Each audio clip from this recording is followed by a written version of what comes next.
तो भी गुरुजी ने जब बारंबार वही कथा कही तब बुद्धि के अनुसार कुछ समझ में आई। वही मैं अब हिंदी काव्य में रचूंगा जिससे मेरे मन को संतोष हो जाए।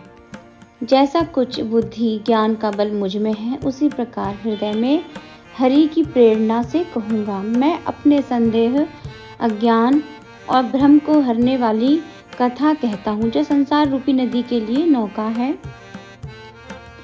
राम कथा पंडितों को शांतिदायक, सब मनुष्यों को आनंददायक तथा कलयुग के पापों को दूर करती है। राम कथा कलयुग रूपी सर्प को मोरनी और ज्ञान रूपी अग्नि को बढ़ाने को मथनी के समान है।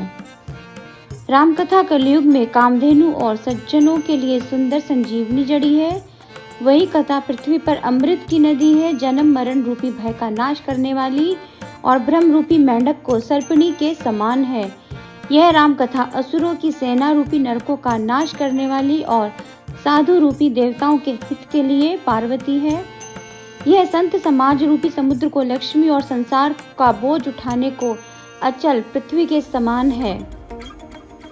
यह यमदूतों के मुख में स्याही लगाने को जगत में यमुना के समान है और जीवन मुक्ति के लिए मानो काशी है। यह कथा शिव जी को नर्मदा के समान प्यारी है और सिद्धियों तथा संपदाओं की राशि है।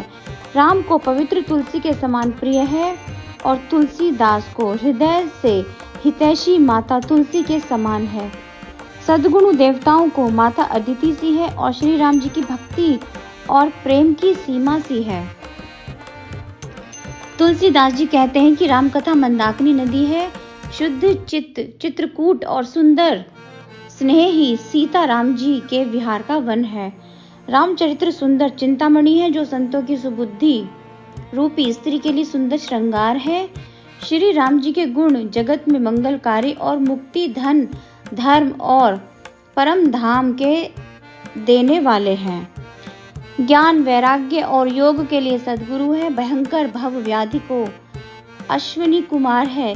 सीता राम जी के प्रति प्रेम उत्पन्न करने को माता पिता है और सब व्रत, धर्म और नेम के मूल है।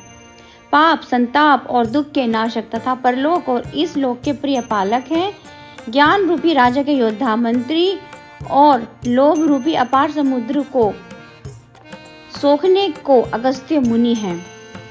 भक्तों के मन रूपी वन के लिए बादल, काम, क्रोध आदि कलयुग के पाप रूपी हाथियों को सिंह महादेव जी के प्रिय और पुण्य अतिथि हैं और दरिद्रता रूपी अग्नि के लिए कामद मेध हैं।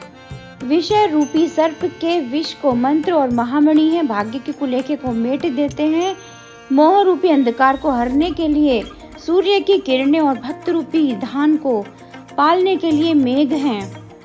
मनोवांछित वस्तु देने को कल्प वृक्ष के समान है। सेवा करने पर हरि हर के समान सहज तथा राम भक्तों के जीवन धन है। क्षमा कीजिए। मनोवांछित वस्तु देने को कल्प वृक्ष के समान है। सेवा करने पर हरिहर के समान सहज में ही सुख देने वाले हैं। सुकवियों के मन रूपी शरद कालीन आकाश में तारागण के समान तथा राम भक्तों के जीवन धन है। दोस्तों, आज मैंने श्री रामायण जी पुस्तक में से पेज नंबर 30 और 31 का पठन किया है। नमस्कार।